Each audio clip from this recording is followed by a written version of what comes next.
ಎಲ್ಲ ಆತ್ಮೀಯ ಯೂಟ್ಯೂಬ್ ವೀಕ್ಷಕರಿಗೆ ನಮಸ್ಕಾರಗಳು. ಪ್ರಾರಂಭದಲ್ಲಿ ತಮ್ಮಲ್ಲಿ ವಿನಂತಿ ಮಾಡಿಕೊಳ್ಳುವುದೇನೆಂದರೆ, ದಯವಿಟ್ಟು ಈ ಚಾನಲ್ಗೆ ಸಬ್ಸ್ಕ್ರೈಬ್ ಮಾಡಿ. ಸಬ್ಸ್ಕ್ರೈಬ್ ಮಾಡುವ ವಿಧಾನ ಅಂತಂದರೆ ನಿಮಗೆಲ್ಲ ಗೊತ್ತು, ಹೊಸದಾಗಿ ಹೇಳಿಕೊಡಬೇಕಾದದ್ದೇನಿಲ್ಲ. ಈ ವಿಡಿಯೋವನ್ನು ಕೊನೆಯವರೆಗೂ ನೋಡಿ. ಏನಾದರೂ ನೀವು ಹೊಸದನ್ನು ಈ ಕ್ಲಾಸಿನಿಂದ ಕಲಿತೀನಿ ಅನ್ನೋದಾದರೆ ಮಾತ್ರ ಸಬ್ಸ್ಕ್ರೈಬ್ ಮಾಡಿ. ಜೊತೆಗೆ ಬಹಳ ಖುಷಿ ಎನಿಸಿದರೆ ಲೈಕ್ ಮಾಡಿ ಹಾಗೂ ಶೇರ್ ಮಾಡಿರಿ ಅಂತ ಹೇಳ್ತಾ ಇವತ್ತಿನ ಒಂದು ಕ್ಲಾಸನ್ನು ಆರಂಭಿಸೋಣ. ಅದಕ್ಕಿಂತ ಪೂರ್ವದಲ್ಲಿ ನಿನ್ನೆ ಒಂದು ಕ್ಲಾಸಿನಲ್ಲಿ class 7A and class 7B ಅಂತ ಆಗಿವೆ. ಸ್ವಲ್ಪ ಟೆಕ್ನಿಕಲ್ ಪ್ರಾಬ್ಲಮ್ದಿಂದ ಒಂದೇ ಕ್ಲಾಸ್ ಆಗುವ ಜಾಗದಲ್ಲಿ 2 ಕ್ಲಾಸ್ಗಳಾಗಿವೆ. ದಯವಿಟ್ಟು ಆ 2 ಕ್ಲಾಸ್ಗಳನ್ನು ನೋಡಿದರೆ ಇನ್ನೂ ಕೂಡ ತಿಳಿಯುತ್ತೆ ಅನ್ನತಕ್ಕಂಥದ್ದು ಒಂದು ನನ್ನ ಅಭಿಪ್ರಾಯ. Today let us start with the gessive form of the sentence or verb. Gessive form of the sentence.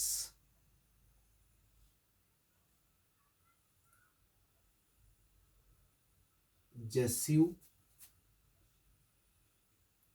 form of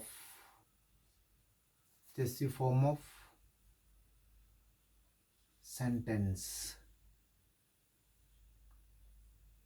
It means ವಾಕ್ಯದ ವಿಧ್ಯರ್ಥಕ ರೂಪ ಅಂತ ಹೇಳ್ತೀವಿ. ವಾಕ್ಯದ ವಿಧ್ಯರ್ಥಕ ರೂಪ.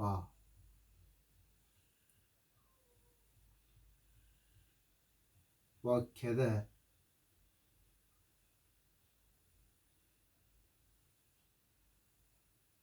ವಿಧ್ಯರ್ಥಕ ರೂಪ ಅಂತ ಹೇಳ್ತೀವಿ. ವಾಕ್ಯದ ವಿಧ್ಯರ್ಥಕ ರೂಪ ಅಂತಂದರೆ ನಿಮಗೆಲ್ಲ ಗೊತ್ತು. Already you have known that what is the jussive verb in Kannada. ಕನ್ನಡದಲ್ಲಿ ವಿಧ್ಯರ್ಥಕ ಕ್ರಿಯಾಪದ ಅಂತಕ್ಕಂಥದ್ದನ್ನು ನೀವು ಕಲ್ತಿದ್ದೀರಿ. ವಿಧ್ಯರ್ಥಕ ಕ್ರಿಯಾಪದ ಅಂತಂದರೆ ನಿಮಗೆಲ್ಲ ಗೊತ್ತಿರಲಿ. ಏನಪ್ಪ ಅಂತ ಕೇಳಿದರೆ, ಇದು ಯಾವುದೇ ಕಾಲದಲ್ಲಿ ಯಾವುದೇ ಕಾಲಸೂಚಕ ಪದವನ್ನು ತೆಗೆದುಕೊಳ್ಳೋದಿಲ್ಲ. ಕೇವಲ ಅಖ್ಯಾತ ಪ್ರತ್ಯಯದೊಂದಿಗೆ ಮಾತ್ರ ಬಳಕೆಯಾಗುತ್ತದೆ. ಅದೇ ರೀತಿಯಲ್ಲಿಯೂ ಕೂಡ ಇಂಗ್ಲಿಷಿನಲ್ಲಿಯೂ ಕೂಡ ಯಾವ ಕಾಲದಲ್ಲಿಯೂ ಕೂಡ ಯಾವ ಕಾಲದಲ್ಲಿಯೂ ಕೂಡ ಬಳಕೆಯಾಗೋದಿಲ್ಲ. ಹಾಗಾದರೆ ಇದರ ಸೆಂಟೆನ್ಸ್ ಫಾರ್ಮ್ ಯಾವುದು ಸರ್ ಅಂತ ಹೇಳ್ಬೋದು. ನೀವೇ ಕೊಟ್ಟ ಹಾಗೆ ಇದು ಜೆಸ್ಸಿವ್ ಫಾರ್ಮ್ ಆಫ್ ಸೆಂಟೆನ್ಸ್ ಅಂತ ಅನ್ಬಹುದು. ಆದರೆ ಒಂದು ತಿಳ್ಕೊಬೇಕಾಗಿರ್ತಕ್ಕಂಥದ್ದು ಏನಪ್ಪ ಅಂತ ಕೇಳಿದ್ರೆ, ನಾವು ಇಟ್ ಈಸ್ ಆನ್ ಇಂಪ್ಯಾರೇಟಿವ್ ಸೆಂಟೆನ್ಸ್. ಇದನ್ನು ನಾವು ಆಜ್ಞಾಧಾರಕ ವಾಕ್ಯ ಅಂತ ಕರಿಬಹುದು. Mr. So, however, why didn't you discuss in that class when you were discussing the types of sentences? You may ask me such a question. ನೀವೊಂದು ಕ್ವಶನ್ ಕೇಳಬಹುದು. ವಾಕ್ಯದ ಪ್ರಕಾರಗಳನ್ನು ಹೇಳ್ತಿರ್ಬೇಕಾದ್ರೇ ಈ ಓದನ್ನು ಯಾಕೆ ನಾವು ಡಿಸ್ಕಷನ್ ಮಾಡಲಿಲ್ಲ ಮೇಷ್ಟ್ರಿ ಅಂತ ನಾನು ಕೇಳಬಹುದು. ಇಲ್ಲಿ ಇಂಪ್ಯಾರೇಟಿವ್ ಸೆಂಟೆನ್ಸ್ನಲ್ಲಿ ನಾವು ನೋಡಿದ್ದೀವಿ. ಒಂದು ಸ್ವಲ್ಪ ನೀವು ವಾಕ್ಯ ಎಂದರೇನು, ವಾಕ್ಯದಲ್ಲಿ ಎಷ್ಟು ಭಾಗಗಳಿವೆ, ಒಂದು ಸಬ್ಜೆಕ್ಟ್ ಪಾರ್ಟ್ ಮತ್ತೊಂದು ಪ್ರೆಡಿಕೇಟ್ ಪಾರ್ಟ್ ಅಂತಕ್ಕಂಥದ್ದನ್ನು ನೋಡಿವಿ. ದಯವಿಟ್ಟು ಆ ವಿಡಿಯೋವನ್ನು ನೋಡ್ಕೊಂಡು ಬಂದರೆ ಇನ್ನೂ ಈ ವಿಡಿಯೋ ನಿಮಗೆ ಅರ್ಥ ಆಗುತ್ತೆ ಅಂತಕ್ಕಂಥದ್ದು. ಅದರ ನಂತರ ಟೈಪ್ಸ್ ಆಫ್ ಸೆಂಟೆನ್ಸನ್ನು ಹೇಳಿದ್ದೀವಿ. ಅವುಗಳನ್ನು ಕೂಡ ನೋಡ್ಕೊಂಡು ಬಂದರೆ ಬಹಳ ಒಳ್ಳೆಯದು. ಯಾಕಪ್ಪ ಅಂತ ಕೇಳಿದರೆ, ನಾವು ಸಡನ್ನಾಗಿ ಹೈ ಲೆವೆಲ್ ಹತ್ತುತ್ತೀವಿ ಅಂದರೆ ಆಗೋದಿಲ್ಲ. ಒಂದೊಂದೇ ಸ್ಟೆಪ್ಪನ್ನು ನಾವು ಹತ್ತುತ್ತಾ ಇಲ್ಲಿವರೆಗೆ ಬಂದಿದ್ದೀವಿ. ದಯವಿಟ್ಟು ಆ ಹಿಂದಿನ ವಿಡಿಯೋಗಳನ್ನೆಲ್ಲ ಬರಬೇಕಾಗಿ ವಿನಂತಿ. ಯಾಕಪ್ಪ ಅಂತ ಕೇಳಿದ್ರೆ ಅಲ್ಲಿ ನಾವು ಯಾಕೆ ಡಿಸ್ಕಷನ್ ಮಾಡಲಿಲ್ಲ? Why haven't been we discussed in that class? ನಾವು ಆ ಕ್ಲಾಸಿನಲ್ಲಿ ಯಾಕೆ ಈ ವಿಷಯವನ್ನು ಡಿಸ್ಕಷನ್ ಮಾಡಲಿಲ್ಲ ಅಂತ ಕೇಳಿದ್ರೆ, we didn't discussion the personal pronouns yet. We didn't discuss the personal pronouns yet. ನಾವು ನಿನ್ನೆಯಷ್ಟೇನೆ ಸರ್ವನಾಮ ಅನ್ನತಕ್ಕಂಥದ್ದನ್ನು ಕಲ್ತೀವಿ. ವರ್ಬದ ಎಷ್ಟು ಫಾರ್ಮ್ಗಳಿವೆ ಅನ್ನತಕ್ಕಂಥದ್ದನ್ನು, ಒಂದು ಮೇನ್ ವರ್ಬನ್ನು ಎಷ್ಟು ಫಾರ್ಮ್ ರೂಪದಲ್ಲಿ ಬದಲಾವಣೆ ಮಾಡ್ತೀವಿ ಅನ್ನತಕ್ಕಂಥದ್ದನ್ನು ಕಲ್ತೀವಿ.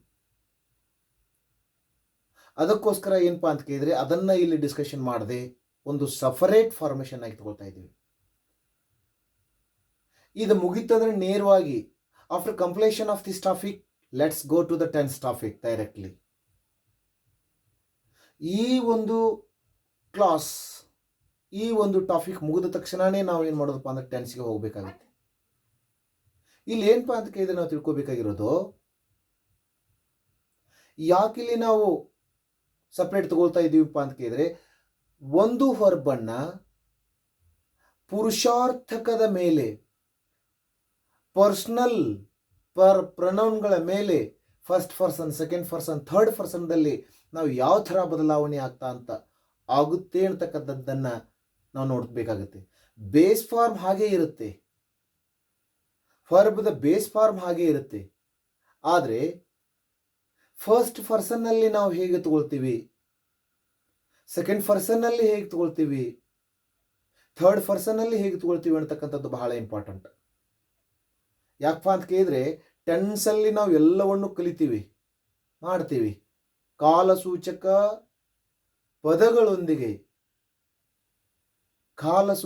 ಪದಗಳೊಂದಿಗೆ ಅಖ್ಯಾತ ಪ್ರತ್ಯಯಗಳನ್ನು ಜೋಡಿಸ್ತಾ ಹೋಗ್ತೀವಿ.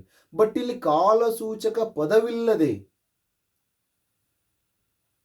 without the tense formation we are going to use a main verb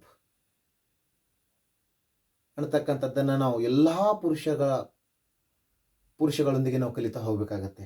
ಅದಕ್ಕೋಸ್ಕರ ಇದೇನಪ್ಪ ಅಂತ ಕೇಳಿದ್ರೆ ನಾವು ಸ್ಪಷ್ಟವಾಗಿ ಮೊದಲು ತೆಗೆದುಕೊಳ್ಬೇಕಾಗಿದೆ, it gives the permission. It gives the permission. It gives the permission. What it gives the permission? Possessive form of sentence. Possessive form of sentence ಏನು ಮಾಡುತ್ತೆಪ್ಪ ಅಂತ ಕೇಳಿದ್ರೆ, ಇಟ್ ಗಿವ್ಸ್ ದ ಪರ್ಮಿಷನ್ ಅಂತಂದ್ರೆ ಈ ತರಹದ ವಾಕ್ಯ ಅನುಮತಿಯನ್ನ ನೀಡುತ್ತದೆ. ಈ ತರಹದ ವಾಕ್ಯ ಅನುಮತಿಯನ್ನ ನೀಡುತ್ತದೆ. ದೆನ್ ಇಟ್ ಎಕ್ಸ್ಪ್ರೆಸ್, ಬರ್ಕೊಂಡು ಬಿಡ್ರಿ, ಇದು ಅಂದ್ರೆ ಈ ತರಹದ ವಾಕ್ಯ, ಜೆಸ್ಯು ಫಾರ್ಮ್ ಆಫ್ ದ ಸೆಂಟೆನ್ಸ್ ಅಂತಕ್ಕಂಥದ್ದು. ಇದು ಅನುಮತಿ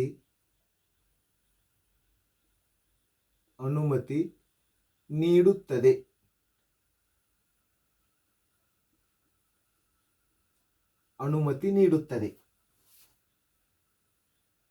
ಸೆಕೆಂಡ್ ಏನ್ ಮಾಡ್ತೀವಪ್ಪ ಅಂತ ಕೇಳಿದ್ರೆ ನಾವು ಸೆಕೆಂಡ್ ಆಗಿ ಇಲ್ಲಿ ಏನಪ್ಪಾ ಅಂತ ಕೇಳಿದ್ರೆ, it expresses the wish. It expresses the wish. ಇದು ಬಯಕೆಯನ್ನ ವ್ಯಕ್ತಪಡಿಸುತ್ತದೆ. In the form of first person plural. ನಾನು ಹೇಳ್ತಾ ಹೋಗ್ತೀನಿ ಅಲ್ಲಿ. ಇದು ಬಯಕೆಯನ್ನ ವ್ಯಕ್ತಪಡಿಸುತ್ತದೆ.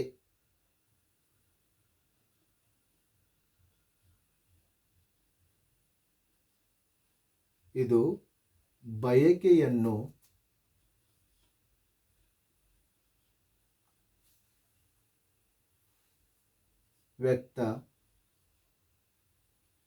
ಪಡಿಸುತ್ತದೆ. ಇದು ಬಯಕೆಯನ್ನು ವ್ಯಕ್ತಪಡಿಸುತ್ತದೆ. ನೆಕ್ಸ್ಟ್ ಏನು ಮಾಡುತ್ತೆ? It expresses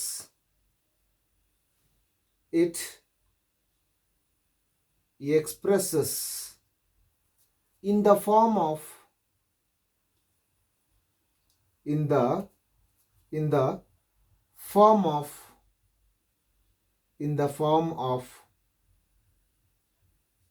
blessings and curses.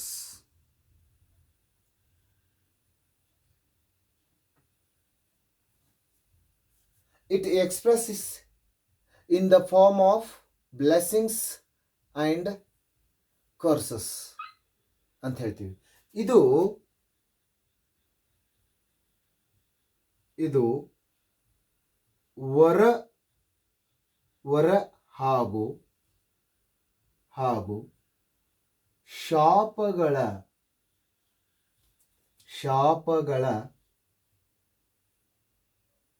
ವರ ಹಾಗೂ ಶಾಪಗಳ ರೂಪದಲ್ಲಿ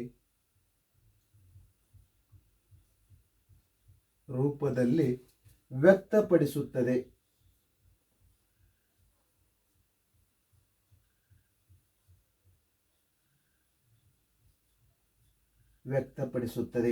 ಅಂತಂದ್ರೆ ಏನ್ರಿ? ವರ ಅವನಿಗೆ ಒಳ್ಳೆಯದಾಗಲಿ,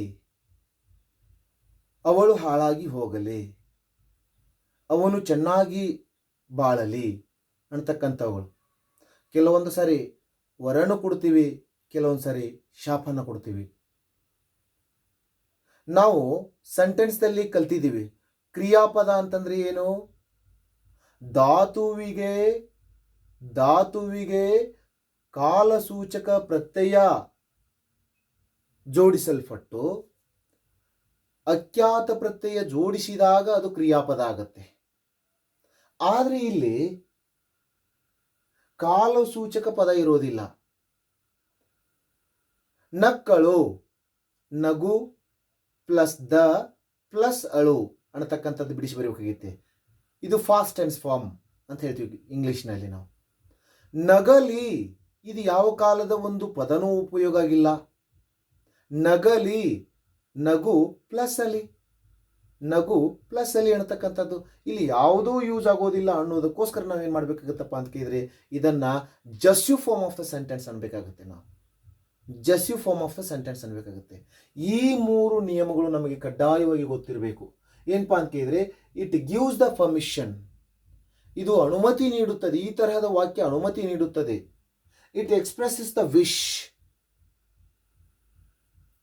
ಅಥವಾ ನಾವು ಇನ್ನೊಂದು ಸ್ವಲ್ಪ ಮುಂದೆ ಹೋಗಿ ನೋಡಬೇಕಾದ್ರೆ ಏನಪ್ಪ ಅಂತ ಕೇಳಿದ್ರೆ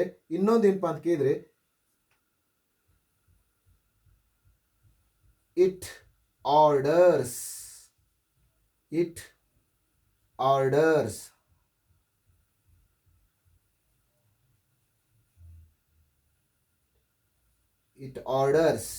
ಇದು ಆಜ್ಞಾಪಿಸುತ್ತದೆ.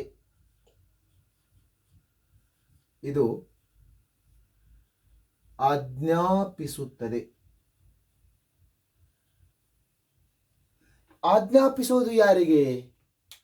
ಸೆಕೆಂಡ್ ಪರ್ಸನ್ಗೆ ಆಜ್ಞಾಪಿಸಬೇಕಾಗುತ್ತೆ. ವಿಶ್ ಮಾಡೋದು ಯಾವಾಗ? ಫಸ್ಟ್ ಪರ್ಸನ್ ಪ್ಲೂರಲ್ ಅಲ್ಲಿ. ಅಥವಾ ವಿಶ್ ಮಾಡೋದಂತಾರೆ ಬಯಕೆಯನ್ನು ವ್ಯಕ್ತಪಡಿಸೋದು ಯಾವಾಗ? First person singular and plural. Permission ಕೊಡೋದು ಯಾವಾಗ? ಪರ್ಮಿಷನ್ ಆಗಲಿ ವರ ಹಾಗೂ ಶಾಪವನ್ನು ನೀಡೋದಾಗಲಿ ಥರ್ಡ್ ಪರ್ಸನ್ದಲ್ಲಿ ಬರುತ್ತೆ. ನೋಡ್ರಿ, ಪರ್ಮಿಷನ್ ಹಾಗೂ ಬ್ಲೆಸ್ಸಿಂಗ್ಸ್ ಅಂಡ್ ಕರ್ಸಸ್ ಅನ್ನತಕ್ಕಂಥದ್ದು ಏನು ಬರುತ್ತೋ ಇದು ಥರ್ಡ್ ಪರ್ಸನ್ದಲ್ಲಿ ಬರ್ತಕ್ಕಂಥದ್ದು. ವಿಶ್ ಅನ್ನತಕ್ಕಂಥದ್ದು ಬರ್ತಕ್ಕಂಥದ್ದು ಫಸ್ಟ್ ಪರ್ಸನ್ದಲ್ಲಿ. ಇನ್ನು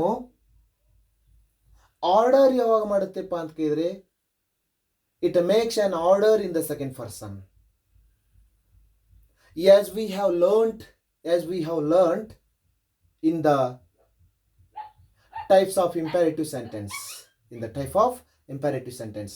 ನಾವು ಇಂಪ್ಯಾರೇಟಿವ್ ಸೆಂಟೆನ್ಸ್ ಅಲ್ಲ ಸೆಂಟೆನ್ಸ್ದಲ್ಲಿ ಕಲಿತಂತೆ ಏನಪ್ಪ ಅಂತ ಕೇಳಿದರೆ ಯಾವಾಗಲೂ ಆರ್ಡರ್ ಯಾವುದಕ್ಕೆ ಇರುತ್ತಪ್ಪ ಅಂತ ಕೇಳಿದರೆ ಸೆಕೆಂಡ್ ಪರ್ಸನ್ಗೆ ಇರುತ್ತೆ ಅನ್ನತಕ್ಕಂಥದ್ದು ನಮ್ಗೆ ಗೊತ್ತಿರಬೇಕಾಗುತ್ತೆ. ಅದಕ್ಕೋಸ್ಕರ ನಾವು ಉದಾಹರಣೆಯೊಂದಿಗೆ ಇವುಗಳನ್ನು ನೋಡೋಣ. ಮೊದಲಿಗೆ ಇನ್ನೊಂದು ಸರಿ ನೋಡ್ಕೊಳ್ರಿ. ಇಟ್ ಗಿವ್ಸ್ ಪರ್ಮಿಷನ್, ಇದು ಅನುಮತಿ ನೀಡುತ್ತದೆ. ಇಟ್ ಎಕ್ಸ್ಪ್ರೆಸಸ್ ದ ವಿಶ್, ಇದು ಬಯಕೆಯನ್ನು ವ್ಯಕ್ತಪಡಿಸುತ್ತದೆ. It expresses in the form of blessings and curses, ಇದು ವರ ಅಥವಾ ಶಾಪದ ರೂಪದಲ್ಲಿ ವ್ಯಕ್ತವಾಗುತ್ತದೆ. It orders or it makes an order, ಒಂದು ಆಜ್ಞೆಯನ್ನ ಅಥವಾ ವಿನಂತಿಯನ್ನ ಮಾಡಿಕೊಳ್ಳೋದು ವಿಶೇಷ ಕಡಿಮೆ. ಯಾಕಪ್ಪ ಅಂತ ಕೇಳಿದ್ರೆ ಪ್ಲೀಸ್ ಅನ್ನತಕ್ಕಂಥದ್ದನ್ನು ಸೇರಿಸಿದ್ರೆ ಅಲ್ಲಿ ಆ ವಿನಂತಿ ಆಗುತ್ತೆ ಅನ್ನತಕ್ಕಂಥದ್ದು ನಿಮ್ಗೆಲ್ಲರಿಗೂ ಗೊತ್ತು. You have learned. ಅದನ್ನು ನೋಡ್ಕೊಂಡು ಬಂದರೆ ಇನ್ನೊಂದು ಸ್ವಲ್ಪ ಸುಲಭ ಆಗುತ್ತೆ. ಈಗ ಉದಾಹರಣೆಯೊಂದಿಗೆ ನೋಡೋಣ ಅನ್ನತಕ್ಕಂಥದ್ದನ್ನು ನಾವು ನೋಡೋಣ ಇವಾಗ.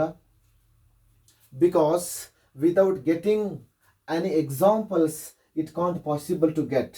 It can't possible to get. ನಾವು ಎಕ್ಸಾಂಪಲ್ ಅನ್ನು ನೋಡ್ಕೊಳ್ಳಾರದೆ ನಮಗೆ ಸರಳ ಅನಿಸೋದಿಲ್ಲ ಅನ್ನತಕ್ಕಂಥದ್ದನ್ನು ಹೇಳ್ತೀವಿ. ನಾವು ಮೊದಲಿಗೆ ಏನು ಮಾಡೋಣಪ್ಪ ಅಂತ ಕೇಳಿದರೆ ಇಂಪ್ಯಾರೇಟಿವ್ ಸೆಂಟೆನ್ಸ್ ಹೇಗೆ ಆರ್ಡರ್ ಮಾಡುತ್ತೋ ಅದೇ ರೀತಿಯಲ್ಲಿ in the form of second ಪರ್ಸನ್ದಲ್ಲಿ ನೋಡ್ತಾ ಹೋಗೋಣ ನಾವು. ಯಾಕಪ್ಪ ಅಂತ ಕೇಳಿದರೆ every main verb is a meaningful sentence. Every main verb is a meaningful sentence. ಪ್ರತಿಯೊಂದು ಕ್ರಿಯಾಪದವು ಒಂದು ಅರ್ಥಗರ್ಭಿತವಾಗಿರತಕ್ಕಂಥ ವಾಕ್ಯವಾಗಿರುತ್ತದೆ. Keep it in mind, remember it. For example, go, go, ಹೋಗು, ಹೋಗು. ನಾವು ಎದುರುಗಡೆ ಇದ್ದಿರತಕ್ಕಂಥವನಿಗೆ ಹೋಗು ಅಂತ ಹೇಳಬಹುದು. Yes or no? Then eat, ತಿನ್ನು ಅಂತ ಹೇಳ್ತೀವಿ. ತಿನ್ನು ಅಂತ ಹೇಳ್ತೀವಿ ನಾವು.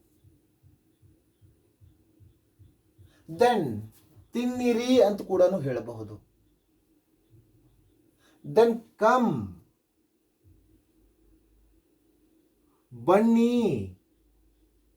ಅಥವಾ ಬಾ, ಬನ್ನಿರಿ. ಇದನ್ನೇ ನೀವು ಇಂಪ್ಯಾರೇಟಿವ್ ಸೆಂಟೆನ್ಸ್ ಅಲ್ಲಿ ರಿಕ್ವೆಸ್ಟ್ ಅಲ್ಲಿ ನೋಡ್ಕೋಬೇಕಾದ್ರೆ ಪ್ಲೀಸ್ ಕಮ್ ಇನ್ ಅಂತ ಹೇಳಬೇಕಾಗತ್ತೆ. ಅಥವಾ ಇನ್ನೂ ಒತ್ತು ಕೊಟ್ಟು ಜಾಸ್ತಿ ಎಂಪಸೈಸ್ ಮಾಡಿ ಆರ್ಡರ್ ಮಾಡಬೇಕಾಗಿದ್ರೆ ಡೂ ಕಮ್ ಅಂತ ಹೇಳಬೇಕಾಗತ್ತೆ. ಆ ಎಂಪಸೈಸ್ ಸೆಂಟೆನ್ಸ್ ಬೇರೆ ಬರುತ್ತೆ, ಹೇಳ್ತಾ ಇರ್ತೀನಿ. ಪ್ರತಿಯೊಂದಕ್ಕೂ ನಾವು ಟ್ರಾನ್ಸ್ಲೇಷನ್ನಲ್ಲಿ ಕೇವಲ ಟೆನ್ಸನ್ನು ಮಾತ್ರ ಕಲಿತರೆ ಸಾಧ್ಯವಾಗುವುದಿಲ್ಲ ಅಂತಕ್ಕಂಥದ್ದು ನಮ್ಗೆ ಅರ್ಥ ಇರಬೇಕು. ಯಾಕಪ್ಪ ಅಂತಂದರೆ ಪ್ರತಿಯೊಂದು ಫಾರ್ಮ್ ಆಫ್ ಸೆಂಟೆನ್ಸ್ ಅಂತಕ್ಕಂಥದ್ದು ಬಹಳ ಇಂಪಾರ್ಟೆಂಟ್ ನಮಗೆ. ಇಂತಹದೇ ವಾಕ್ಯವನ್ನು ಕೊಡ್ತಾರೆ ನಮ್ಮಲ್ಲಿ ಟ್ರಾನ್ಸ್ಲೇಷನ್ ಮಾಡ್ತಕ್ಕಂಥದ್ದು ಸಂದರ್ಭದಲ್ಲಿ ಅಂತಕ್ಕಂಥದ್ದು ಗೊತ್ತಿರೋದಿಲ್ಲ ನಮಗೆ. ಎಲ್ಲ ಥರ ನಾವೇನು ಮಾಡಿರ್ಬೇಕಪ್ಪ ಅಂತ ಕೇಳಿದರೆ ರೆಡಿಯಾಗಿರ್ಬೇಕಾಗತ್ತೆ. ಹೌದಲ್ವಾ? ಬನ್ನಿ ಅಂತ ಹೇಳ್ತೀವಿ. ದೆನ್ ಕ್ಯಾಚ್, ಹಿಡಿ, ಹಿಡಿ ಅಂತ ಹೇಳ್ತೀವಿ. ಹಿಡಿ ಅಂತ ಹೇಳ್ತೀವಿ. ದೆನ್ ರೈಟ್, ಬರೆ ಅಥವಾ ಬರೆಯಿರಿ, ಬರೆ ಅಥವಾ ಬರೆಯಿರಿ, ಬೋತ್ ಆರ್ ಸೇಮ್. ಬರೆಯಿರಿ ಆರ್ ಬರೆ, ಬೋತ್ ಆರ್ ಸೇಮ್. ನೋಡ್ರಿ, ಇಟ್ ಈಸ್ ಆನ್ ಆರ್ಡರ್. ಯಾಕಪ್ಪ ಅಂತ ಕೇಳಿದ್ರೆ ಪ್ರತಿಯೊಂದು ಮೂಲ ಕ್ರಿಯಾಪದವು ಒಂದು ಅರ್ಥಗರ್ಭಿತವಾಗಿರತಕ್ಕಂಥ ವಾಕ್ಯವಾಗಿರುತ್ತದೆ. ನಾವು ವಾಕ್ಯವನ್ನ ಒಂದೇ ಸೆಂಟೆನ್ಸ್ದಿಂದ ಮಾಡಲಿಕ್ಕೆ ಕಲ್ತೀವಿ. ಇದು ಒಂದೇ ಸೆಂಟೆನ್ಸ್, ಒಂದೇ ವರ್ಡ್ನ ವಾಕ್ಯ ಇದು. ಸಾರಿ, ಒಂದೇ ವರ್ಡ್ನ ವಾಕ್ಯ, ಒಂದೇ ಪದದ ಒಂದು ಮೀನಿಂಗ್ಫುಲ್ ವಾಕ್ಯ ಇದು. ಇನ್ನು ಎರಡು ವರ್ಡ್ನ ಮೀನಿಂಗ್ಫುಲ್ ವಾಕ್ಯ ಯಾವುದು? ಎರಡು ವರ್ಡ್ನ ಮೀನಿಂಗ್ಫುಲ್ ವಾಕ್ಯ ಯಾವುದು? ಅದು ನೆಗೆಟಿವ್ ಫಾರ್ಮೇಷನ್ ಅಲ್ಲಿ ಬರುತ್ತೆ. ಆದರೆ ನೋಡಿಬಿಡೋಣ ಇಲ್ಲಿ ಏನಪ್ಪಾ ಅಂತ ಕೇಳಿದ್ರೆ, ಗೋ,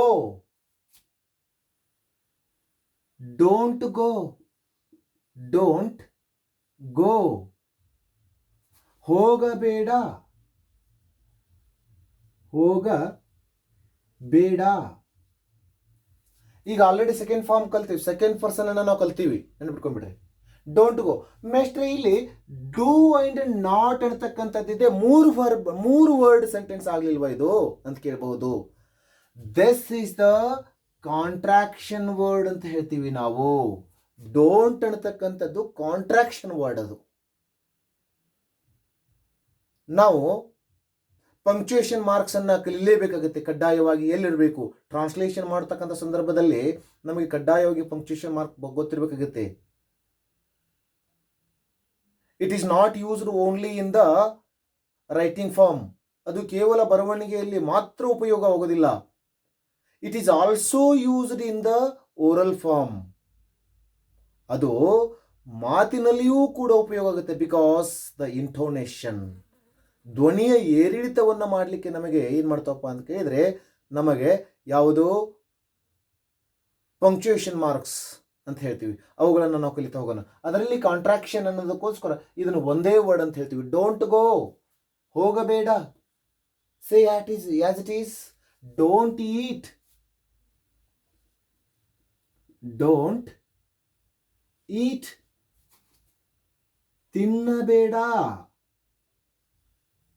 ತಿನ್ನಬೇಡ.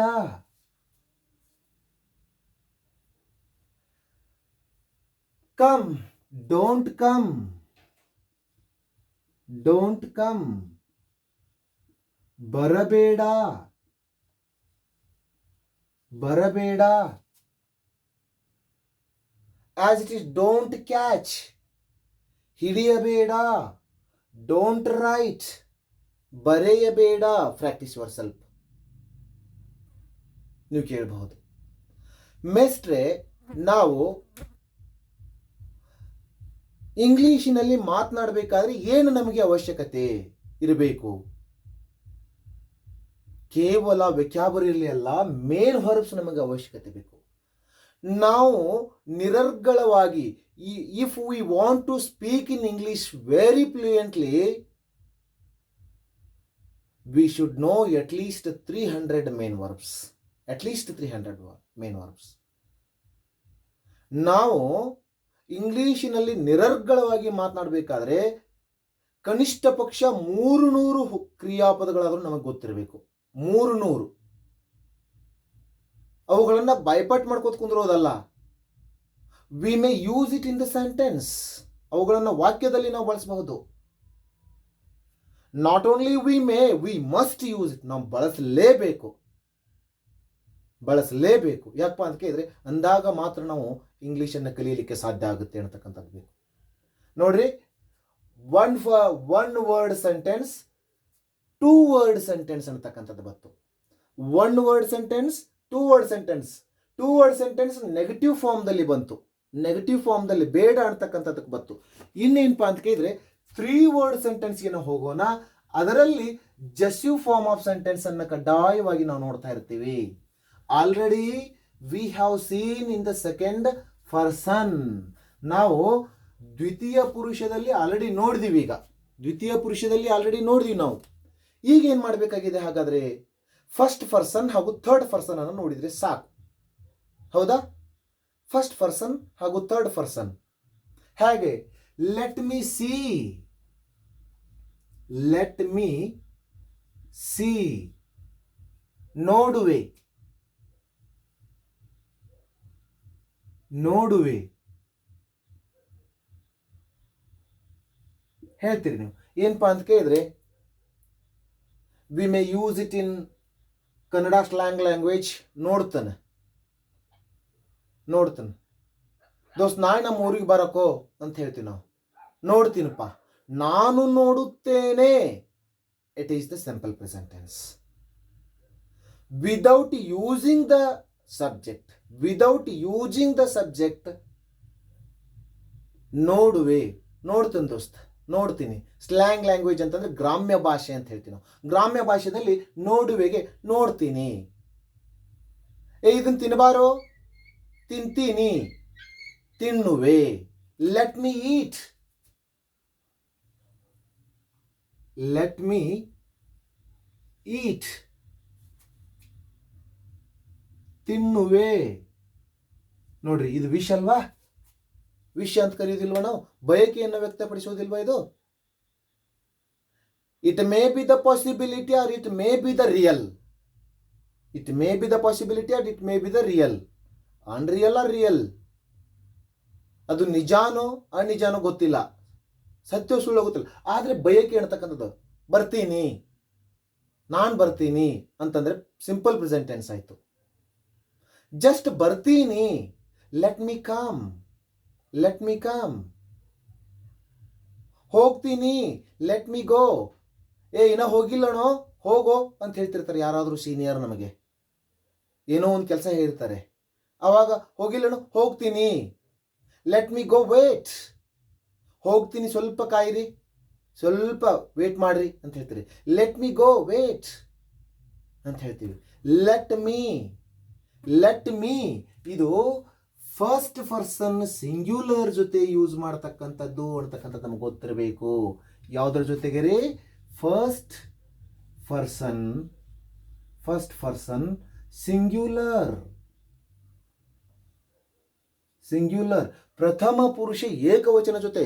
ನಾವು ನಿನ್ನೆ ಅವಧಿಯಲ್ಲಿ ಕ್ಲಾಸ್ 7ದಲ್ಲಿ ನಾವು ಪ್ರೊನೌನ್ ಚಾರ್ಟ್ಗಳನ್ನು ಕಲ್ತೀವಿ, ಅದನ್ನು ನೋಡ್ಕೊಂಡು ಬರ್ರಿ. ದೆನ್ ಫಸ್ಟ್ ಪರ್ಸನ್ ಪ್ಲೂರಲ್ ಜೊತೆ ಹೆಂಗಾಗುತ್ತೆ ಹೇಳ್ಬೇಕು ನಾವು.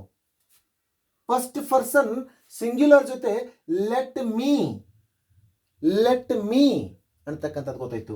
Because me it is used in the form of I ಫಾರ್ಮ್ದಲ್ಲಿ ಬರುತ್ತೆ ಅನ್ನತಕ್ಕಂಥದ್ದು. ಐ, ಮೈ, ಮೈನ್, ಮೀ ಅನ್ನತಕ್ಕಂಥದ್ದು ಗೊತ್ತಾಗಿದೆ, ನೋಡಿದ್ದೀವಿ ನಾವು.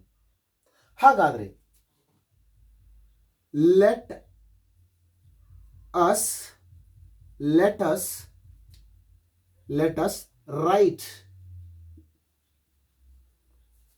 ರೈಟ್. ಸ್ವಲ್ಪ ವಿಚಾರ ಮಾಡ್ರಿ, ಏನ್ ಹೇಳ್ಬೋದು? ಹೋಗುವೆ, ರೈಟ್. ಬರೆಯುವೆ ಅನ್ಲಿಕ್ಕಾಗತ್ತಾ? ಆಗೋದಿಲ್ಲ. ಹೇಗಪ್ಪ ಅಂತ ಕೇಳಿದ್ರೆ, ಫಸ್ಟ್ ಪರ್ಸನ್ ಪ್ಲೂರಲ್ ಫಾರ್ಮ್ ಅಲ್ಲಿ ಬೇರೆ ತರ ಆಗುತ್ತೆ ಕನ್ನಡದಲ್ಲಿ. ಬರೆಯೋಣ,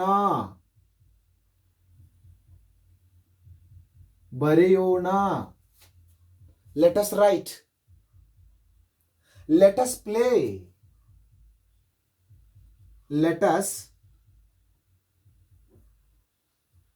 ಪ್ಲೇ, ಆಡೋಣ. Let us play the cricket.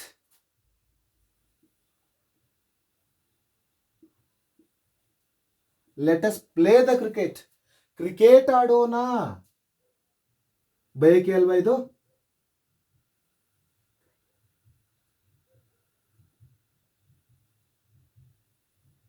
Cricket ಆಡೋಣ. Let us play the cricket.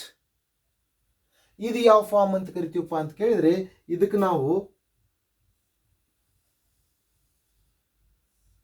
ಇದಕ್ಕೆ ಯಾವ್ದಂತ ಕರಿತೀವಪ್ಪ ಅಂತ ಕೇಳಿದ್ರೆ ನಾವು ಫಸ್ಟ್ ಪರ್ಸನ್ ಪ್ಲೂರಲ್. ನೋಡ್ರಿ, ಜಸ್ಟಿವ್ ಫಾರ್ಮ್ ಆಫ್ ಸೆಂಟೆನ್ಸ್ ಅನ್ನ ನಾವು ಪರ್ಸನ್ ವೈಸ್ ಹೇಗೆ ನಾವು ಬದಲಾಗ್ತಾ ಹೋಗುತ್ತೆ ಕನ್ನಡದಲ್ಲಿ. ಯಾಕಪ್ಪ ಅಂತ ಕೇಳಿದ್ರೆ, ಅವರು ಹೇಳಿದರು ಬರೋಣ ಎಂದು. they said that ಅಥವಾ they said to let us come. ಅವರು ಹೇಳಿದರು ಬರೋಣ ಎಂದು. ಇದು ಈ ತರ ಟ್ರಾನ್ಸ್ಲೇಷನ್ ಕೊಟ್ಟಿರ್ತಾರೆ ನಮಗೆ, ಈ ತರ ನಾವು ಮಾತನಾಡಬೇಕಾಗುತ್ತೆ. they said to let us come ಅನ್ನತಕ್ಕಂಥದ್ದು ಗೊತ್ತಾಗುತ್ತೆ ನಮಗೆ. ಫಸ್ಟ್ ಪರ್ಸನ್ ಸಿಂಗ್ಯುಲರ್ ಅಲ್ಲಿ ವೇ, ಅದೇ ತಿನ್ನುವೆನು, ನೋಡುವೆನು, ಸಿಂಪಲ್ ಫ್ಯೂಚರ್ ಟೆನ್ಸ್ ಆಗುತ್ತೆ. ಸ್ವಲ್ಪ ಬದಲಾವಣೆ ಮಾಡ್ತಾ ಹೋದ್ರೆ ನಾವು ಒಂದೇ ಅಕ್ಷರ ಸೇರಿಸಿದ್ರೂ ಕೂಡ ವಾಕ್ಯದ ಅರ್ಥ ಸಂಪೂರ್ಣವಾಗಿ ಬದಲಾಗುತ್ತೆ. ನಾವು ತಿನ್ನುವೆ, ವೇ ಇರ್ತಕ್ಕಂಥದ್ದು ವೆಣು ಬರಬೇಕಾಗಿಲ್ಲ. ಈಗ ಫಾರ್ ಎಕ್ಸಾಂಪಲ್ ನಮ್ಮ ಸ್ಲ್ಯಾಂಗ್ ಲ್ಯಾಂಗ್ವೇಜ್ ಬರ್ತೀನಿ, ತಿಂತೀನಿ, ಕೇಳ್ತೀನಿ, ಮಾಡ್ತೀನಿ, ಹೌದಾ, ಆಡ್ತೀನಿ, ಬರಿತೀನಿ, ಓದ್ತೀನಿ, ಎಲ್ಲವನ್ನು ಹೇಳ್ತೀವಿ. ಓದುವೆ, ತಿನ್ನುವೆ, ಬರೆಯುವೆ, ಕೇಳುವೆ, ಹಾಡುವೆ. This is the first person singular. Let me. Let us. This is the first person plural ಅಂತಕ್ಕಂಥದ್ದು. ಆದರೆ ಓಣ ಅಂತಕ್ಕಂಥದ್ದು ಹಚ್ಚಬೇಕು. ನೋಡೋಣ, ಲೆಟ್ ಅಸ್ ಸಿ. ಹಾಡೋಣ, ಲೆಟ್ ಅಸ್ ಸಿಂಗ್. ಕಲಿಯೋಣ, let us learn English. English ಕಲಿಯೋಣ, let us learn English to translate.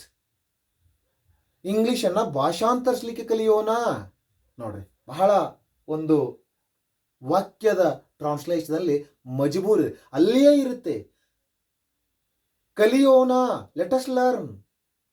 English ಕಲಿಯೋಣ, let us learn English. English ಭಾಷಾಂತರಿಸಲು ಕಲಿಯೋಣ, let us learn English to translate. English ಭಾಷಾಂತರಿಸಲು ಕಲಿಯೋಣ ಹಾಗೂ ಮಾತನಾಡಲು ಕಲಿಯೋಣ. Let us learn, let us learn,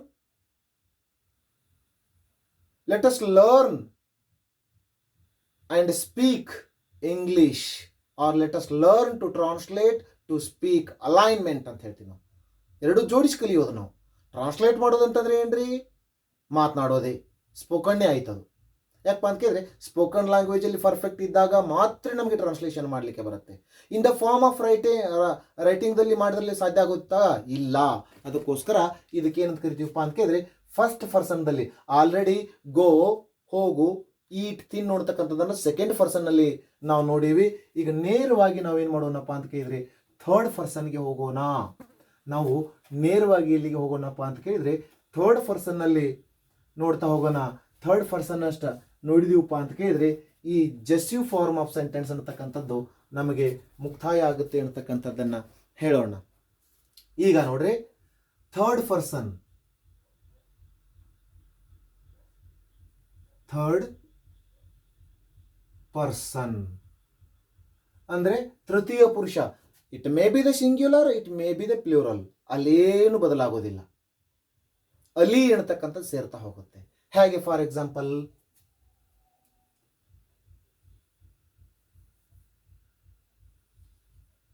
ಅವನು, ಅವನು ಕೇಳಲಿ, ಅವನು ಕೇಳಲಿ. ಇದನ್ನ ಹೆಂಗ್ ಮಾಡ್ತೀವ್ರಿ? Let him, let him ask. ಅವನು ಇನ್ನು ಒಂದು ಸ್ವಲ್ಪ ಮುಂದೆ, ಅವನು ಪ್ರಶ್ನೆ ಕೇಳಲಿ. ಸ್ವಲ್ಪ ನೋಡ್ರಿ, ಇಲ್ಲೇ ಅವನು ಪ್ರಶ್ನೆ ಕೇಳಲಿ. Let him ask, let him ask the question. Let him ask the question. ನೋಡ್ರಿ, ವಾಕ್ಯವನ್ನ ಸ್ವಲ್ಪದಲ್ಲಿ ಗೊತ್ತು, ಆ ಸ್ವಲ್ಪದಲ್ಲಿ ಇದನ್ನು ಬೆಳೆಸ್ತಾ ಹೋಗೋದು ಗೊತ್ತು. ಅವನು ದೊಡ್ಡ ಪ್ರಶ್ನೆ ಕೇಳಲಿ. Let him ask the long question. Long question ಅನ್ನತಕ್ಕಂಥದ್ದು ಎಲ್ಲ ಥರ ಬರುತ್ತೆ. ಇದು ಪರ್ಮಿಷನ್ ಕೊಟ್ಟ ಹಾಗೆ, ಹೌದಾ? ಇನ್ನ ವರ ಹೇಗೆ? ಅವನು